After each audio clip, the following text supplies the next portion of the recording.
Amazing grace, how sweet the sound that saved a wretch like me. Hi, and welcome to Straight Talk About God video. I'm Jack. And this is JAX145, me and you. Just me and you. Okay? What is sin? What is sin? Are you a sinner? Now, I'm only talking to believers here. All right? Are you a sinner? I mean, most every Christian will tell you that they're a sinner. But I bet there aren't 1 in 100 who can tell you what sin really is. Besides murder and rape and all the stuff that they don't do, right? And they will have a hard time telling you how they sin. Are you a sinner? Yeah. Well, how do you sin? I've been that place. Right? I mean, sure, they might even acknowledge the Bible by saying, well, for all have sinned and come short of the glory of God. Yeah, I'm a sinner. That doesn't get it, does it?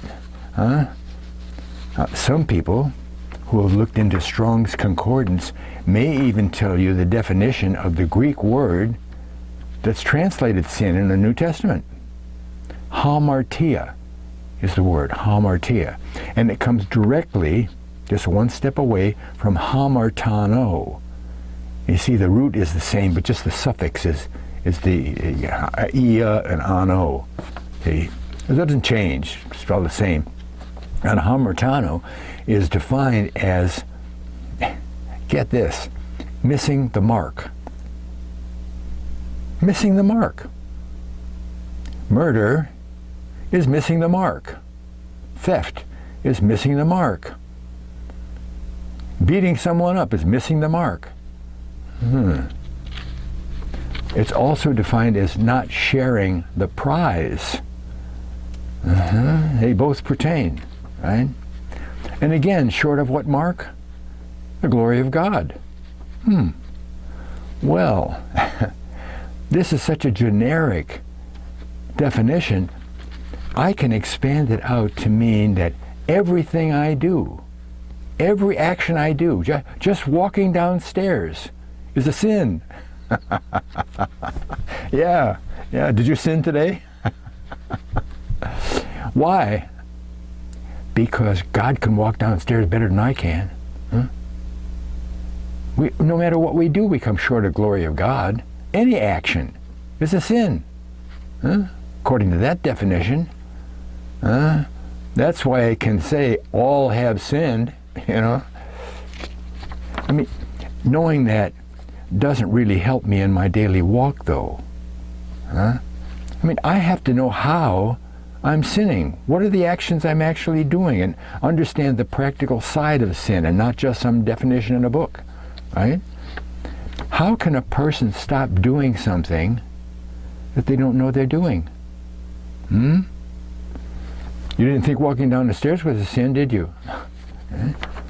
Well, the reason I wanted to get into this subject was because I was thinking of what seems to have overtaken our very lives in today's world. It's like people have all gone crazy, and they demand that other people go crazy with them. People are literally attacked, physically attacked on the street for not complying with some guideline set out by some supposed authority on the subject. Right? And these attacks, verbal or physical, are done, quote, righteously by the attackers, naming the safety of others, especially themselves, as justification for the act. Maybe you can see how this mindset relieves a person from the responsibility of the act. So let's get into sin. Okay? There are 3 basic levels of sin. Okay? These levels have different degrees of difficulty in understanding and overcoming. Dr. Gene Scott used to teach on this. You know, the difficulty in understanding and overcoming the different levels is in recognizing the personal responsibility for each level. That's the key. See? The three levels are personal, causes, and God. God? Yeah, God. First level sin, personal. Okay? These are the sins that contain things that we have to take responsibility for ourselves. We can't blame anything else. We have to do that. Like murder, theft, and so forth. Well, those are the easiest to see and overcome. I mean, you may be so mad at a person you might want to kill them, you know, but mostly we're able to overcome the actual doing of the sin, even though Jesus said if you thought it, you did it. Why is it easier? Because we fear being blamed ourselves. You know, I mean, you might go to jail, right? Or worse. Yeah? The blame strictly relies on you. First level. Okay. Now we're going to skip over the second level sin, because that's what this is really all about here. Third level sin. Remember that? God. That's the hardest one to recognize and to admit and get rid of. Yeah. And the best example I can think of as third level sin is the Inquisition. You remember that? How many folks in history have died at the hands of the inquisitors? Yeah. But were those inquisitors responsible for the death sentences that they carried out? No. No, they weren't responsible. Who was? God? Yeah. God was responsibility for the acts. God gave them the authority to carry out those killings. Is that biblical? I don't think so. Spiritual sin is the hardest one to admit and the hardest one to overcome. Now, it's the second level sin that we see so rampant in today's world. Right? Second level sin is done for the cause, for the greater good of some. It removes the responsibility from the actor and places it on the cause, just like the Inquisition places the responsibility on God. I didn't have anything to do with it. It wasn't me. Yeah. You see, people today are able to work out their insecurity. Get that? Insecurity that's caused by the intolerable rules that they must live under. They work out their insecurity caused by those rules by attacking other people who aren't living up to the letter of the rule. Not politically correct, in other words.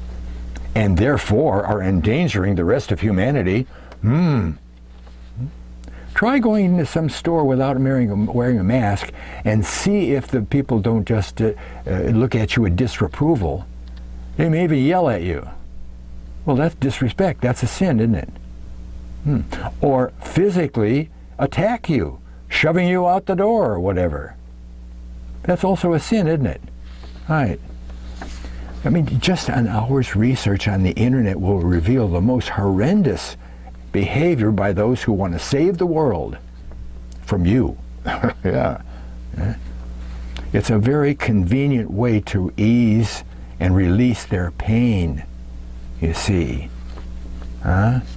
If they had it all together and they didn't have any pain in their lives, they wouldn't be attacking you, right? You want to see pain? Try looking up the level of teenage suicides attributed to being locked down in the house for a year.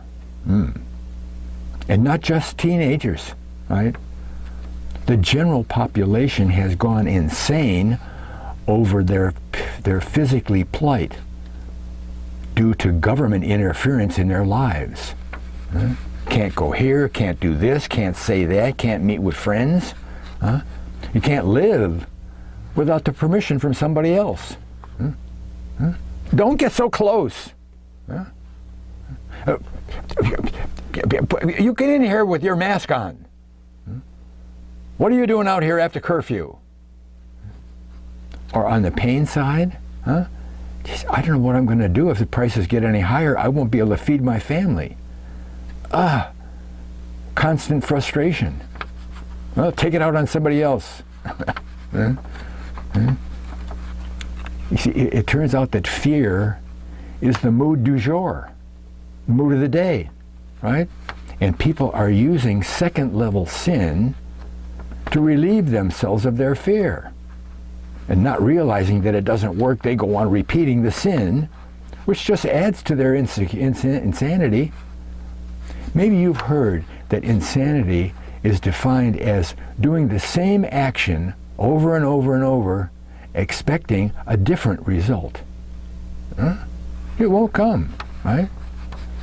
What we have to do, what we always have to do, okay, is take a look at how we are acting based on some cause or some spiritual pursuit. Standing on the corner, grabbing somebody by the arm and asking them if they love Jesus is a sin. Oh, but you're doing it for God. No, you're not. You're doing it for yourself, right? We have to look inside and see what we do with those actions. See? You might be surprised at what you find, right? But it'll do you a lot of good. See? What we need to do is let God take care of all of this stuff and stay on His promises of guidance and protection and provision to get us through these troubled times. Wait on God. How many hundreds of times does the Bible say people are waiting on God? Well, what does that mean? Wait for what? Wait for God to bring you something. Wait for God to bring you what you're supposed to do instead of trying to figure it out on your own. Because then it's your ego and your fear that drives your action and not God, right? And don't you know God is real? I mean, He really is real, right? And He does everything He says He will do. Yeah. Thanks a lot for watching. God bless.